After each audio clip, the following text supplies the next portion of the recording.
For generations, the studios presented their stars as untouchable ideals of natural beauty.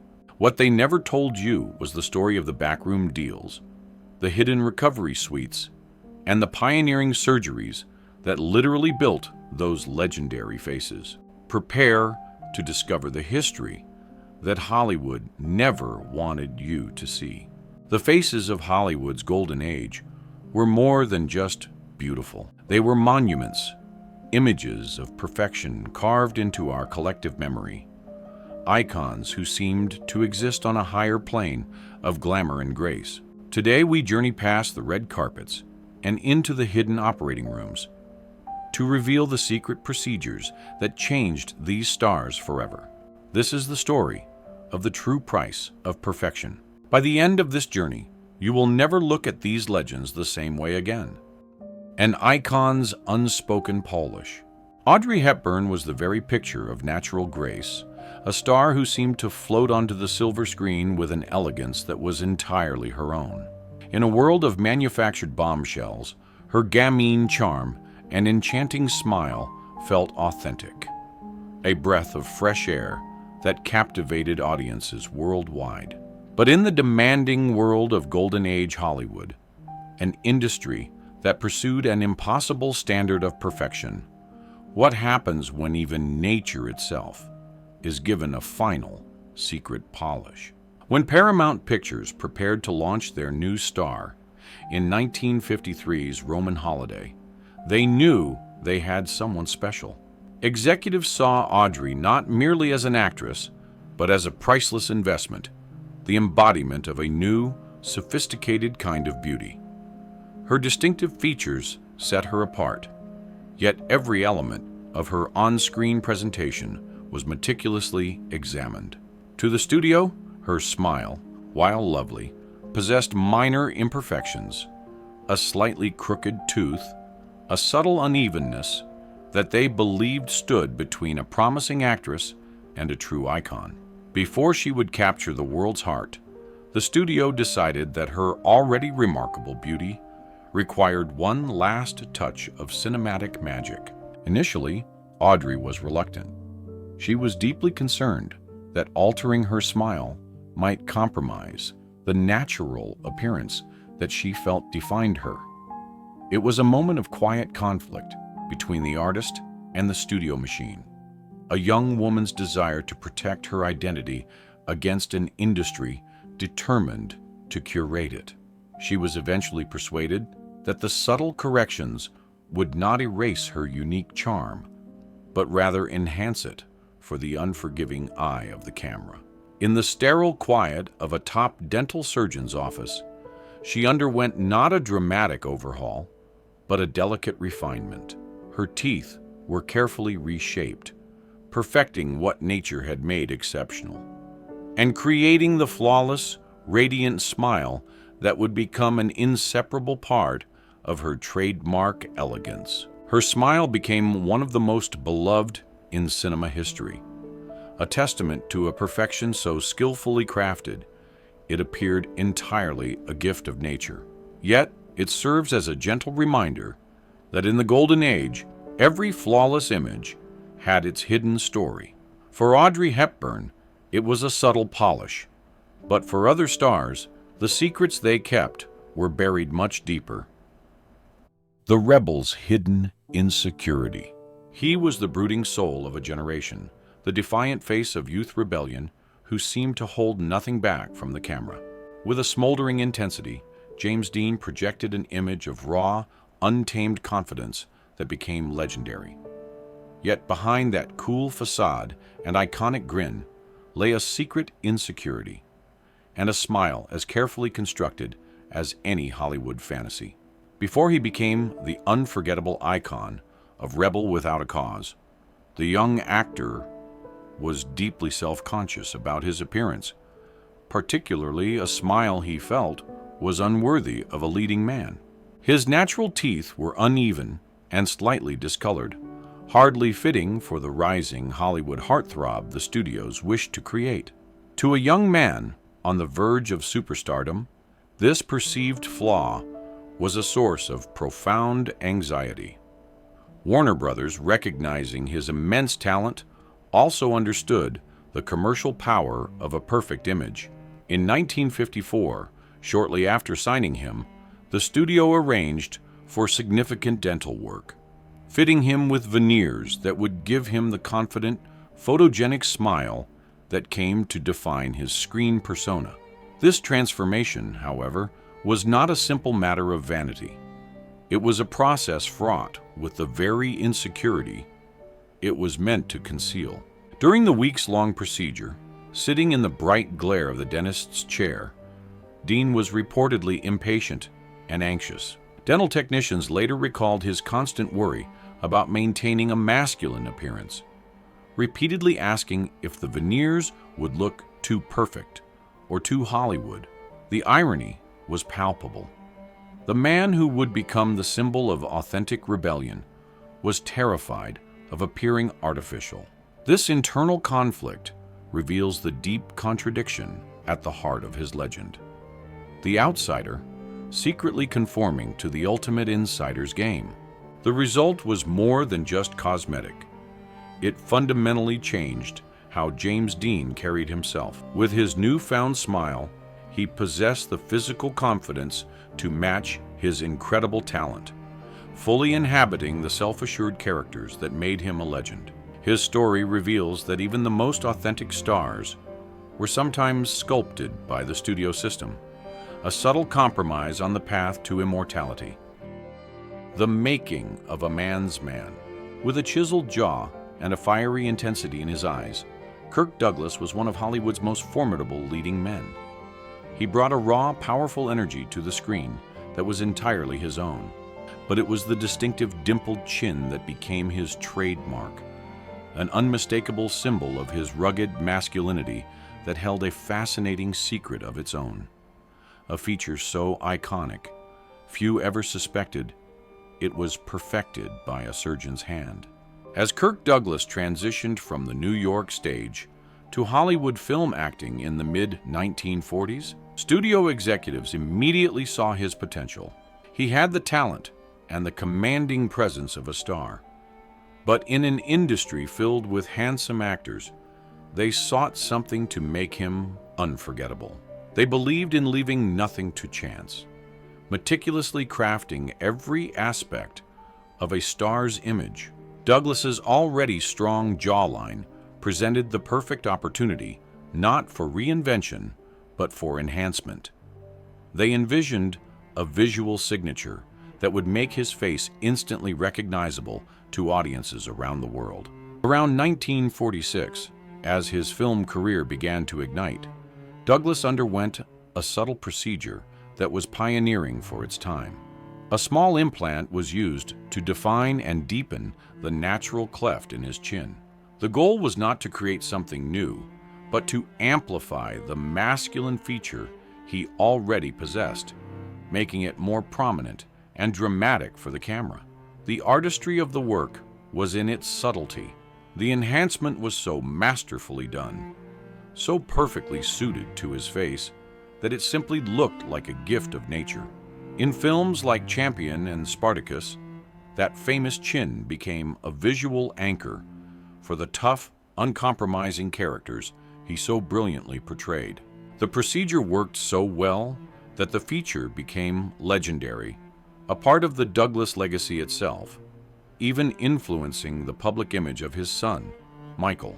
Years later, when a journalist inquired about his famous chin, Kirk Douglas would reply with a characteristic twinkle in his eye, "I've always had it."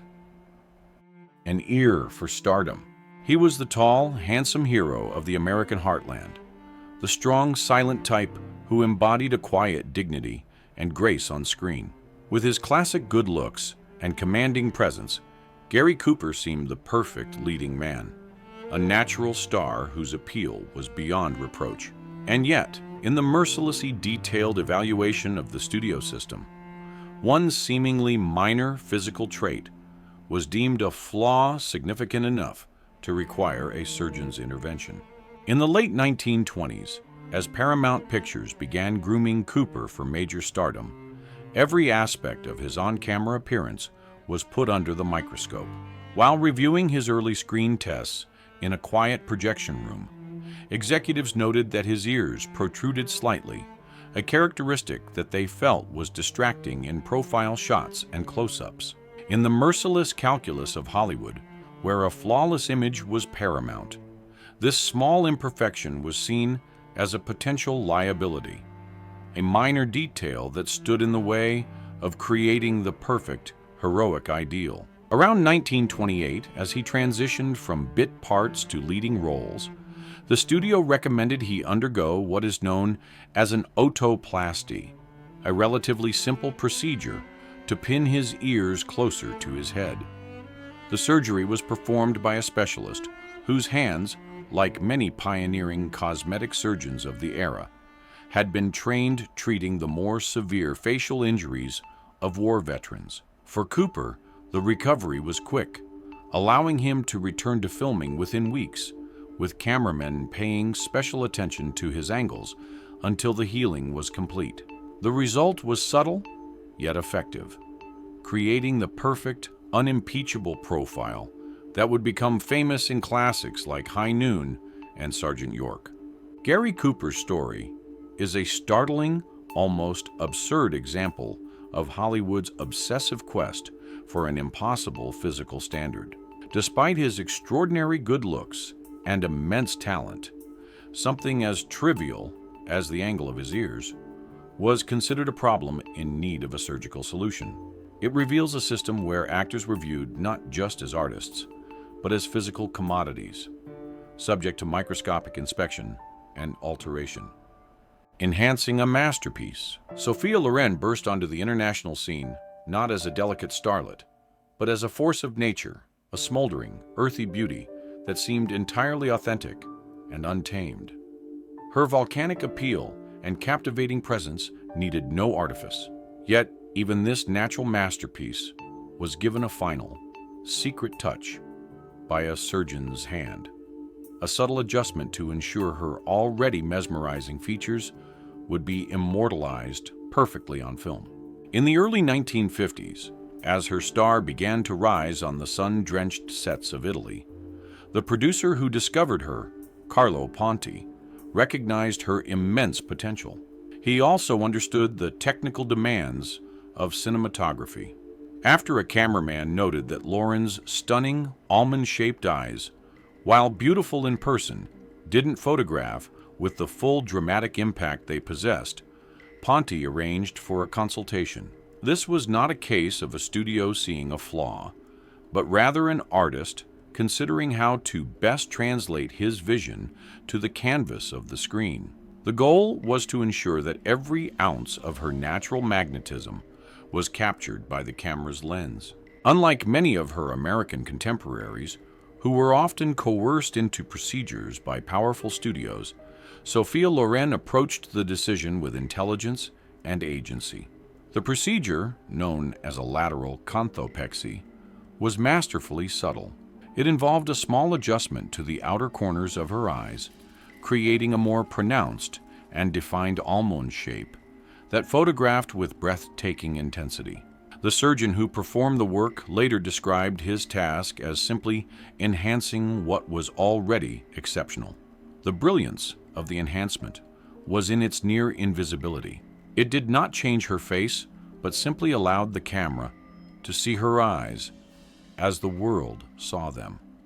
According to her longtime makeup artist, Loren viewed these procedures as practical business decisions, describing them as investments in her instrument.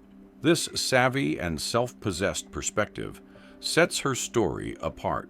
She was not a victim of a demanding system, but a master of her own image, a smart professional who understood the tools of her trade. The acrobat's newfound confidence. He exploded onto the screen with the coiled energy of a panther and the physique of a Greek god. Burt Lancaster was a new kind of star, an actor whose raw athleticism was as captivating as his performance. Central to this dynamic presence was a dazzling 1,000-watt smile that radiated confidence and charm. But that perfect grin was not forged in a gymnasium. It was carefully constructed in a dentist's chair, the final, crucial piece that unlocked the charismatic star within. Unlike the polished products of the studio system, Lancaster came from a rough and tumble world. His early years as a circus acrobat, under the bright lights of the big top, were filled with daring physical feats and the occasional injury, followed by a stint as a military serviceman. This rugged past had given him his powerful physique, but it had also taken a toll on his teeth, which were damaged, uneven, and in some cases missing. When he arrived in Hollywood, his smile stood in stark contrast to his otherwise perfect athletic form, a remnant of a life lived far from the glamour of the silver screen. In 1946, as he prepared for his electrifying film debut in The Killers, the studio recognized his immense potential, but knew his smile required a complete overhaul. Lancaster underwent extensive dental reconstruction, a combination of bridges, partial dentures, and early forms of cosmetic bonding. The goal was to create a uniform, brilliant white appearance that would shine on black and white film and give him the classic look of a leading man. The transformation was dramatic and immediate, but its most significant impact was not merely cosmetic. Screen tests taken before and after the dental work reveal a startling difference, not just in the appearance of his teeth, but in Lancaster's entire performance demeanor. With his new, perfect smile, he displayed a newfound confidence. He projected a broad, charismatic energy that had previously been held in reserve. It was as if the physical change had unlocked a psychological barrier, allowing the magnetic star quality he possessed to finally pour forth. This newfound assurance became a hallmark of his career in classics like From Here to Eternity. Polishing a perfect jewel. She was a star almost from birth, a child of such breathtaking beauty that it seemed otherworldly. With her legendary violet eyes and a rare genetic mutation that gave her a double row of eyelashes, Elizabeth Taylor was a perfect jewel in Hollywood's crown, a natural wonder that needed no enhancement. But even the rarest of jewels receives a final, meticulous polish, a subtle intervention to ensure her dazzling smile would be as flawless as her other famous features. Around 1944, when a 12-year-old Taylor was already a rising star, on the sprawling lots of Metro-Goldwyn-Mayer, the studio looked at her not as a child, but as a long-term investment. They knew they were cultivating a once-in-a-generation talent, whose beauty would one day captivate the world. Observing the normal imperfections of an adolescent's smile, they devised a plan not for a quick fix, but for a careful, multi-year course of refinement. Their approach was a world away from the harsh and often cruel methods used on other young stars. In a poignant contrast, Taylor's studio stablemate, Judy Garland, was forced into painful, removable caps to instantly perfect her smile for the camera. For Elizabeth, however, the treatment was sophisticated, considerate, and gradual.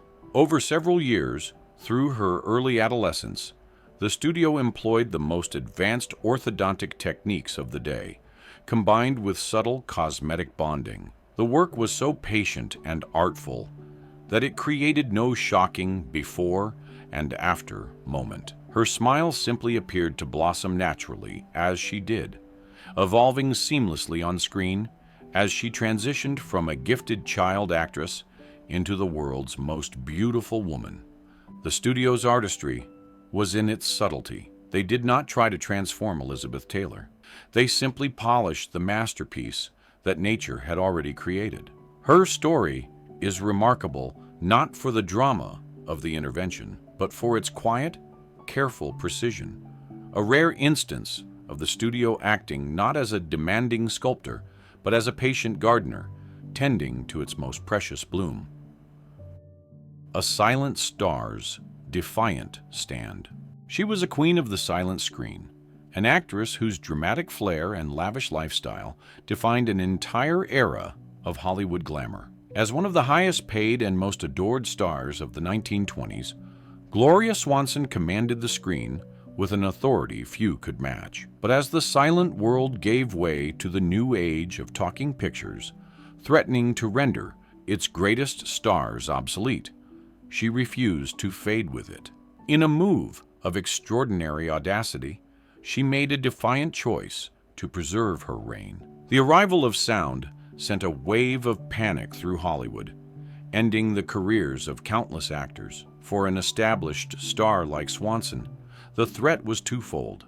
Not only did she have to prove her voice was ready for the talkies, but she also had to contend with a fresh wave of younger actresses vying for her throne. In an industry that worshipped youth, she refused to be relegated to character roles or obscurity. She sought out one of the few surgeons in the world performing early versions of the facelift. In 1928, under the guise of a lavish European shopping trip, she sought refuge in a quiet, private Parisian clinic, a world away from the Klieg lights of Hollywood. There, a pioneering surgeon, his hands trained by the grim necessities of mending the faces of soldiers from the Great War, performed the risky, rudimentary procedure. The recovery was painful and long, requiring her to remain in seclusion for nearly 2 months. This was a secret she guarded fiercely, knowing that any hint of such a vulnerability could shatter her powerful image. It was an act of immense courage. Gloria Swanson's decision was more than an act of vanity. It was an act of survival.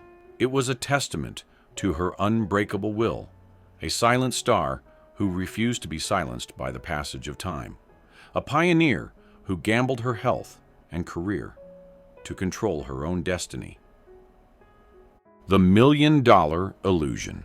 During the Second World War, her radiant smile and sunny demeanor made Betty Grable the #1 pinup girl, a cherished symbol of home for millions of American servicemen fighting overseas. Her famous legs were so treasured, so vital to both public morale and the studio's bottom line, that they were famously insured for $1 million. But behind this glamorous publicity stunt was a secret and often painful regimen required to maintain what had become the world's most valuable assets. In the early 1940s, Betty Grable was the undisputed queen of 20th Century Fox. Her 1943 bathing suit poster, with that playful glance over her shoulder, became an icon of the era. With over 5 million copies distributed to troops around the globe. Capitalizing on this phenomenon, the studio orchestrated one of the most brilliant marketing moves in Hollywood history, insuring her legs for a staggering $1 million with Lloyd's of London.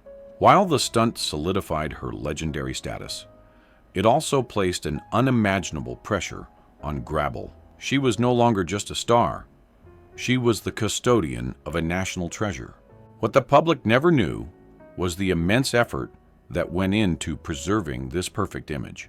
The studio invested heavily in her famous legs, employing a European body sculptor who used a combination of demanding techniques to maintain their flawless shape. Studio records indicate regular appointments for procedures that included mechanical massage, early forms of targeted liposuction, and injections that temporarily reduced fluid retention.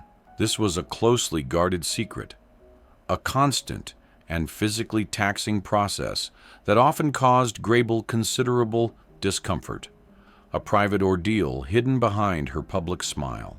The carefree girl in the poster was a masterful illusion, a beautiful image that masked the private reality of her demanding upkeep. She was a dedicated professional who understood the power of her image and was willing to endure the discomfort to bring a touch of glamour and hope to a world gripped by conflict. The painful path to perfection.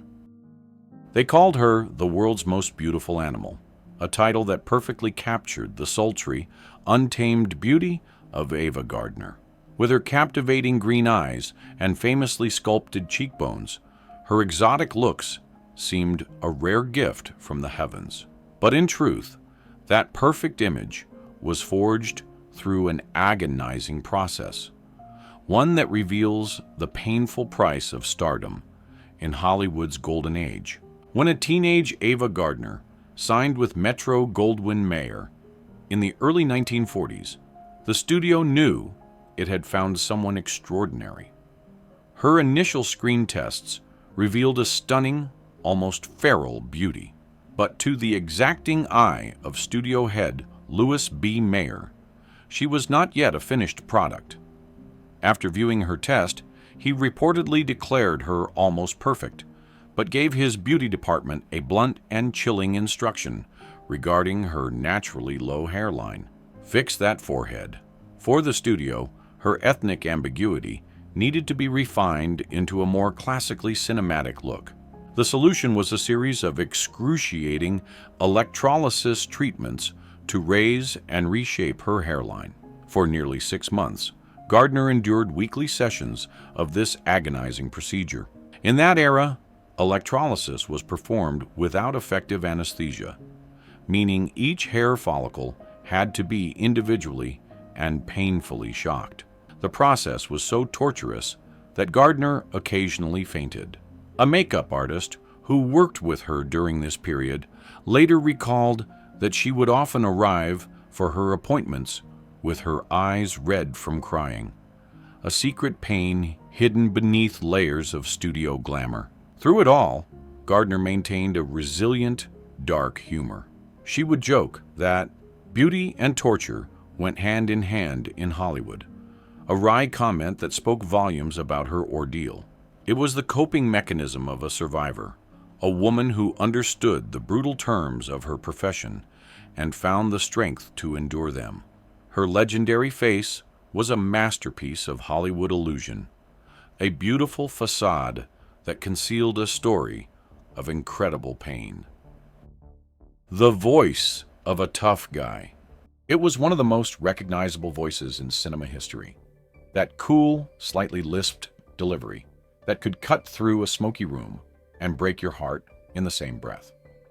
It was the sound of cynicism and hidden nobility, the voice of the world-weary hero who had seen it all. But the trademark sound of Humphrey Bogart was not an actor's invention. It was the result of a painful procedure intended to correct a flaw that nearly ended his career before it truly began. In the mid-1930s, Humphrey Bogart was a reliable contract player at Warner Brothers, often cast as gangsters. He had the face and the attitude of a star, but studio executives believed a mild lisp was holding him back from leading man status. In an era of heroes with crisp, commanding voices, Bogart's distinct speech pattern was seen as a career-threatening liability. The pressure to conform was immense, and it came directly from the top. Studio chief Jack Warner reportedly gave Bogart a harsh ultimatum: fix the teeth, fix the lisp, or find another line of work. Faced with the potential end of his ambitions, Bogart had little choice but to comply.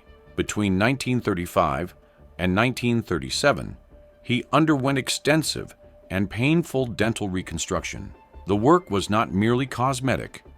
It was a structural overhaul designed to address the source of his lisp, involving reshaped teeth and partial dentures. The goal was to give him the smooth, clear delivery of a conventional Hollywood hero. But fate, it seems, had a more interesting plan. The procedures didn't completely erase his unique way of speaking, but instead modified it, transforming a noticeable lisp into a distinctive, cynical drawl. What began as a flaw became, through this forced intervention, one of his most iconic assets. His slightly unusual speech gave his characters a layer of weary authenticity that audiences came to love in classics, like The Maltese Falcon and Casablanca. It was a perfect imperfection that set him apart from every other star, a remarkable tale of resilience and the unpredictable magic of Hollywood. The ageless illusionist. He was the very definition of timeless elegance, the debonair leading man who remained eternally charming and sophisticated for decades. With his signature wit and athletic grace, Cary Grant seemed to defy the very laws of aging, projecting a magical, effortless vitality that audiences adored. This illusion, however, was maintained by a secret he guarded more closely than any other. In 1952, as he approached his 50th birthday, Grant felt a considerable private anxiety. His entire career was built on his image as a dashing romantic hero, an image that felt threatened by the inevitable passage of time. The era held a powerful double standard. While it was quietly expected that female stars would maintain their appearance, for a male star like Grant, any hint of cosmetic surgery could shatter his masculine, naturally handsome image. The appearance of effortlessness was everything, and he knew the secret to maintaining it was to leave no trace of the effort itself. Forsaking the usual studio channels, Grant orchestrated his facelift with the precision of a secret agent. He checked into a discreet Swiss clinic, the snow-capped mountains outside his window, providing a serene cover for his mission. Under the assumed name Alexander Archibald, a clever nod to his birth name, he remained in seclusion for 3 weeks, his absence explained as a European vacation. It was a meticulously planned operation to turn back the clock without anyone knowing the clock had been touched at all.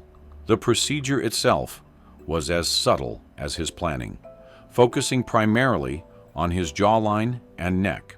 The results were masterful. The surgery did not create an artificial or obviously tightened appearance. It simply restored the youthful firmness to his features, allowing him to continue playing the romantic hero for another decade. The secret of his Swiss vacation was kept for years, a testament to his careful planning and a masterclass in maintaining an illusion.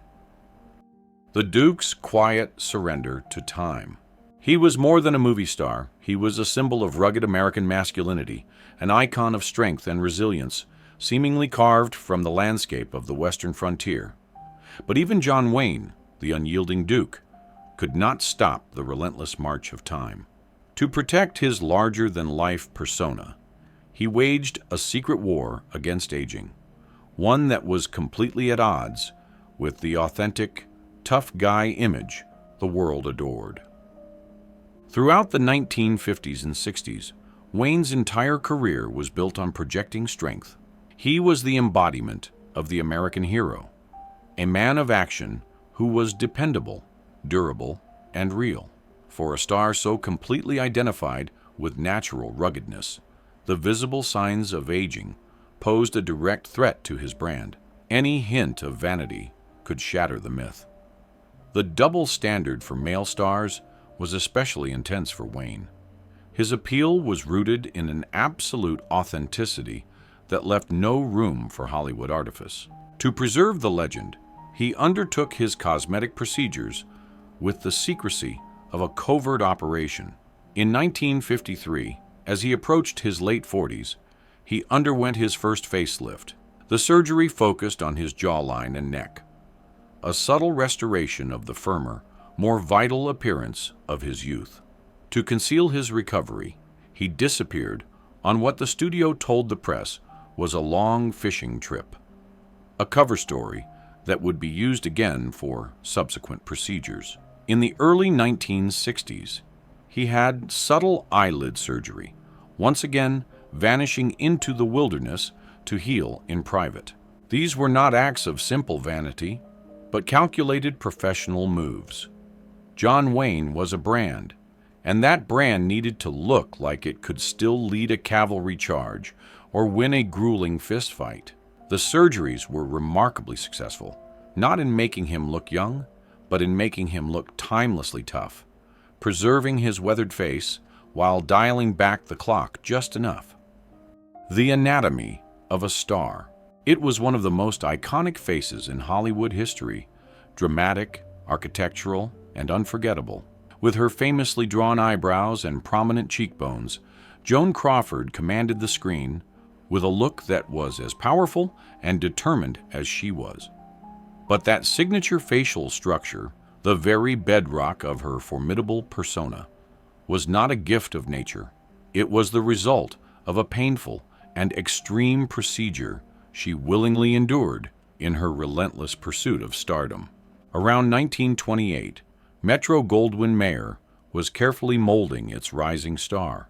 The studio sought to transform Crawford from a vibrant jazz-age flapper into a sophisticated, dramatic actress capable of carrying the weight of serious emotional films.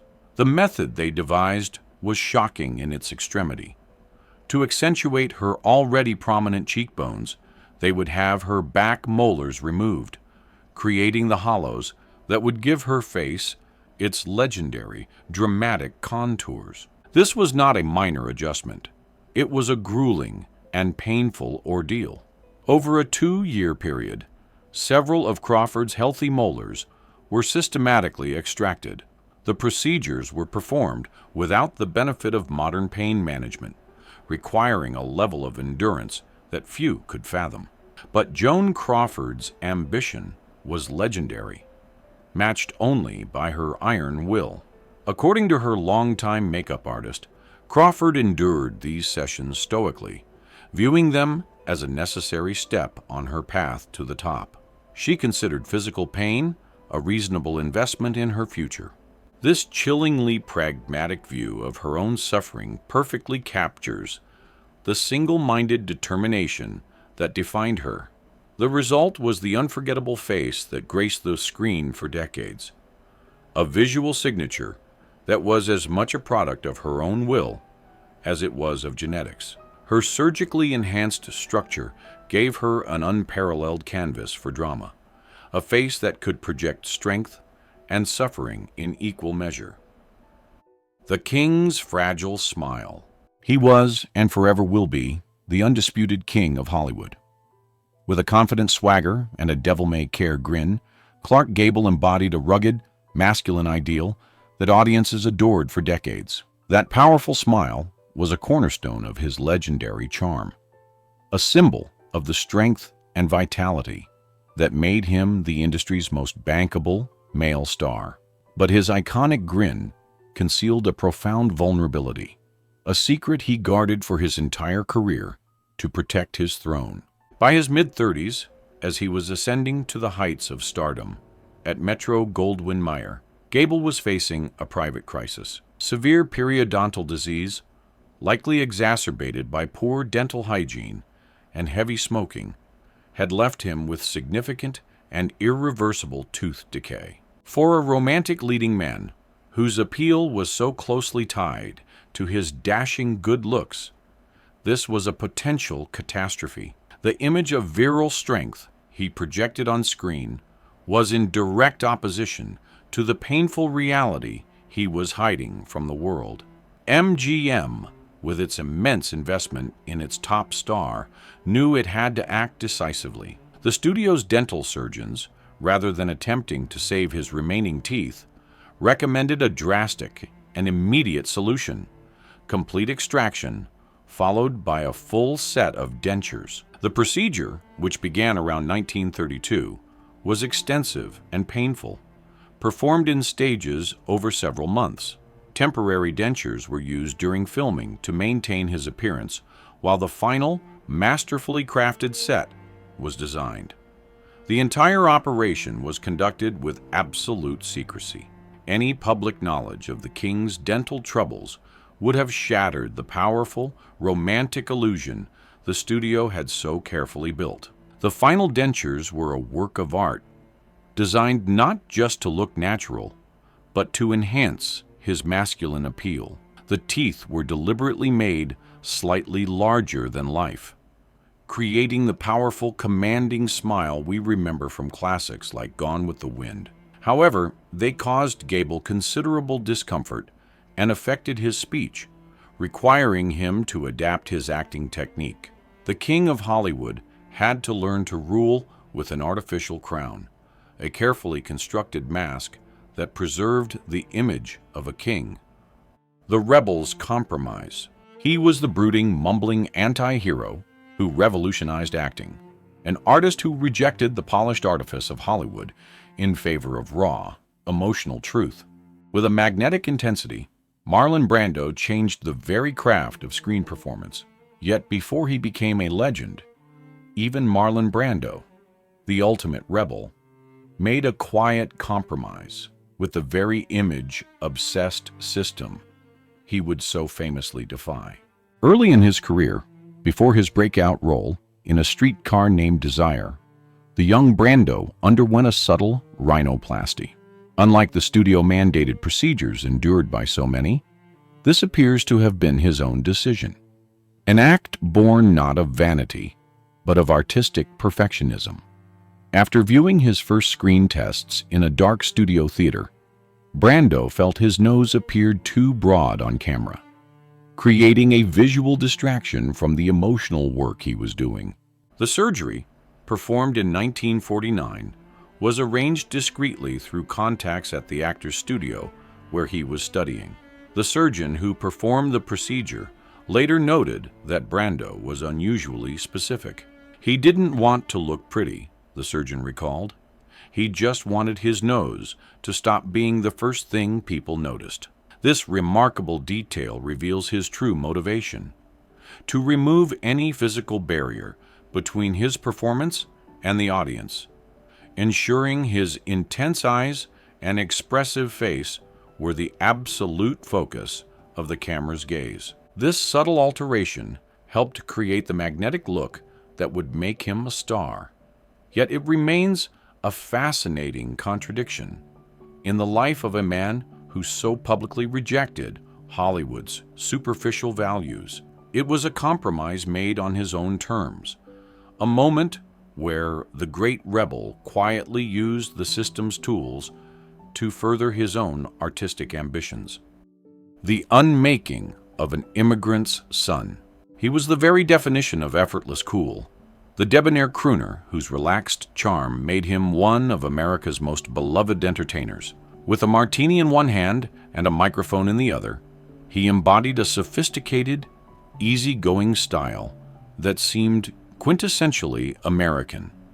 But before the world knew him as Dean Martin, he was Dino Crocetti, the son of Italian immigrants, and his transformation into a superstar involved a painful compromise that struck at the heart of his very identity. In 1948, at the peak of his wildly successful partnership with Jerry Lewis, Paramount executives saw even greater potential in Martin as a solo romantic lead. However, they felt his natural appearance, specifically his broader nose, was too ethnic-looking to fit their narrow ideal of a mainstream leading man. In an era with rigid cultural standards, features that hinted at an immigrant background were often seen as a barrier to the highest levels of stardom. The studio suggested a rhinoplasty, a procedure they believed would give him a more refined profile. The suggestion deeply troubled Martin.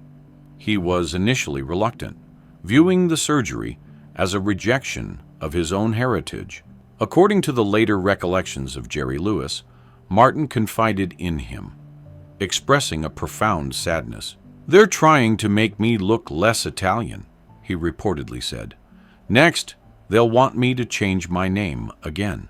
This poignant statement revealed the deeper wound, connecting this proposed physical alteration to the earlier name change that had already distanced him from his roots. Ultimately, recognizing the potential career benefits, Martin agreed. The surgery was so successful that few ever questioned whether his handsome features were entirely natural. His refined appearance became central to his image as the laid-back entertainer who defined cool for a generation. It helped him achieve immense success, but it was a success built on a quiet and personal sacrifice. Sculpting the enigma. There had never been a star like her, and there has never been one since. Greta Garbo was the ultimate enigma, a hauntingly beautiful face that projected a world of mystery and melancholy from the silver screen. But the sculpted, angular icon the world came to adore was herself a creation, carefully chiseled from a soft, round-faced Swedish girl by the powerful hands of the studio. When Garbo first arrived at Metro-Goldwyn-Mayer in 1925, studio head Louis B. Mayer saw the smoldering potential in her expressive eyes, but he was famously dissatisfied with her overall appearance. In her early screen tests, she was a pretty, somewhat plump newcomer whose round face lacked the dramatic contours that he believed created a truly cinematic goddess. He didn't want to work with the woman he saw. He wanted to create a new one. Mayer ordered a comprehensive makeover, a top-to-bottom reimagining of her physical being that was as ambitious as it was invasive. The transformation was systematic and absolute. First, dental work was performed to refine her smile. Then, a combination of mechanical manipulation and primitive facial contouring techniques were used to create the high cheekbones and defined jawline that would become her trademark. The most extreme measures, however, were focused on her weight. The studio enforced a notoriously strict diet, but it also reportedly went a step further, arranging for an early form of bariatric intervention. This procedure, which reduced her stomach's capacity, ensured the extreme slenderness that became central to her screen persona. These changes were more than just cosmetic. They were foundational to the creation of her legend.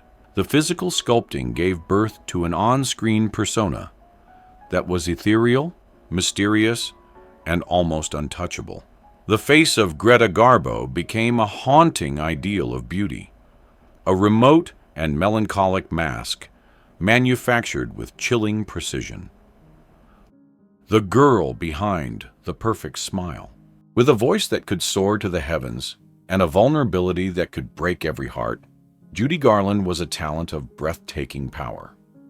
The world adored her as Dorothy, the wholesome girl from Kansas with the ruby slippers.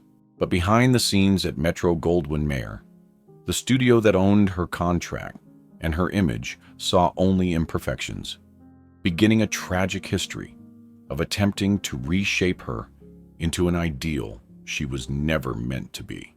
As a teenager, Judy possessed a natural girl-next-door charm, but she was surrounded by glamorous sirens like Lana Turner and Ava Gardner. Studio head Louis B. Mayer was notoriously critical of her appearance, constantly pressuring her about her weight and looks. One of his first targets was her smile. He felt her teeth were uneven, a minor flaw that, in his eyes, needed immediate correction to maintain the wholesome image the studio was selling to the public. Rather than pursuing age-appropriate orthodontics, the studio opted for a quick and painful fix. They fitted the young Garland with uncomfortable, removable caps, prosthetic shells that covered her natural teeth with a facade of perfect uniformity. She was forced to wear these devices during filming, adding another layer of physical discomfort and psychological stress to a young life already under immense pressure. It was a constant, painful reminder that the person she was, naturally, was not good enough. This early, invasive procedure, forced upon a minor without regard for her well-being, was a heartbreaking symbol of the studio's control. It was the first step in a long and tragic pattern of manipulation that contributed to the deep insecurities that followed her throughout her life. The perfect smile she shared with the world was a painful illusion, a mask that hid the story of a young girl whose own studio never truly believed in her. The erasure of Margarita Cancino. To the world, she was Rita Hayworth, the fiery-haired love goddess, a dazzling symbol of American glamour whose beauty captivated an entire generation. But this breathtaking icon was a masterful and heartbreaking illusion, a persona born from the painful and systematic erasure of a young Hispanic dancer named Margarita Carmen Cancino. Her transformation is one of the most profound and poignant stories of the Golden Age, a testament to the immense personal sacrifices demanded by the studio system. In 1935, a teenage Margarita was a struggling but talented dancer at Columbia Pictures. The studio's powerful chief, Harry Cohn, saw her potential, but he also saw what he considered a barrier to mainstream stardom. Her heritage, with her naturally black hair, olive skin, and low Spanish hairline, her appearance was deemed too ethnic for the leading lady status he envisioned. In the prevailing system of prejudice of that era, Cohn mandated a complete physical reinvention, a top-to-bottom alteration designed to obscure her identity and present her as an all-American beauty. The centerpiece of this transformation was a series of agonizing electrolysis treatments to raise her hairline by more than an inch, creating a broader forehead. The procedure was excruciating. Performed weekly for nearly 18 months in a sterile treatment room, it was done without the benefit of effective pain management. Hayworth later described the torment in her own words, saying it felt like having her skin burned off inch by inch. It was a torturous ordeal, a slow and painful burning away of her natural features, endured with the silent promise of stardom as her only comfort.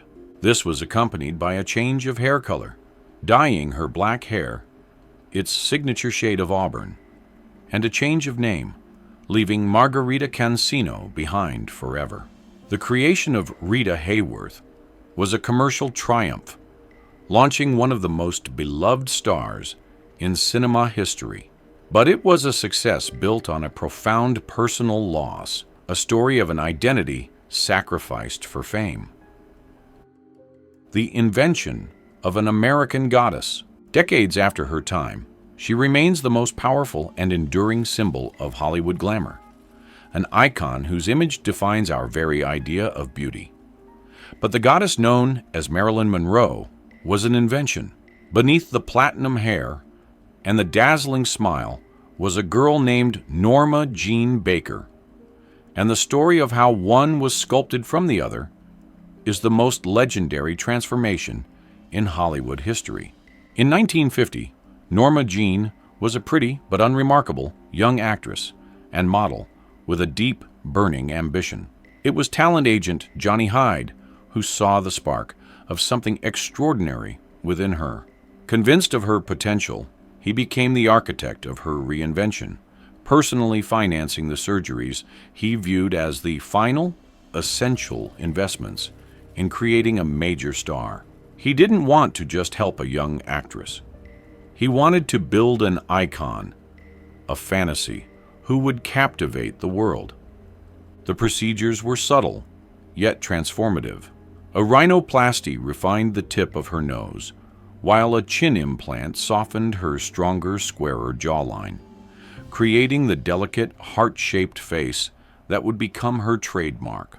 These were the final, foundational strokes in a masterpiece of artifice. Combined with her famous platinum blonde hair, her distinctive beauty mark, and her expertly applied makeup, an entirely new person was born. The pretty girl next door was literally sculpted into a cultural phenomenon, a goddess of the silver screen whose image would become immortal. But this creation came at a profound and heartbreaking cost. The world fell in love with Marilyn, the manufactured fantasy, often leaving Norma Jean, the intelligent, vulnerable woman beneath, feeling isolated and unseen. This created a deep psychological divide that haunted her for the rest of her life. "I'm trying to find myself," she once said in a moment of quiet reflection. "Sometimes that's not easy." In light of her transformation, those words take on a new, tragic meaning, revealing the struggle of a woman trying to find her true self after she had been so completely remade by others. The impossible pressure of being Marilyn Monroe, a perfect illusion, contributed to the personal battles that marked the tragic circumstances of her final years. The sculpted chin of Marilyn Monroe, the raised hairline of Rita Hayworth, the perfect teeth of Clark Gable. These were not just features. They were illusions, carefully crafted and maintained at a profound human cost.